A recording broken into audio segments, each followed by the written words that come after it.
పిండి కలుపుకోవాలి. ఇప్పుడు ఇడ్లీ పోసుకోవాలి. ఇప్పుడు ఇడ్లీ ఉడికించుకోవాలి. ఇడ్లీ ఉడికే లోపల మనం ఆనియన్, పచ్చిమిర్చి, కరివేపాకు కట్ చేసి ఇడ్లీ పెట్టుకోవాలి. తీసుకోవాలి.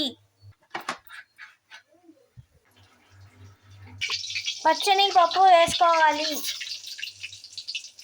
ఆవాలు వేసుకోవాలి.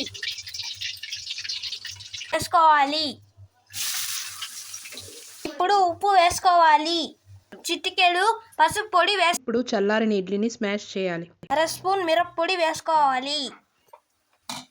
స్మాష్ చేసిన ఇడ్లీని ఇప్పుడు వేసుకోవాలి.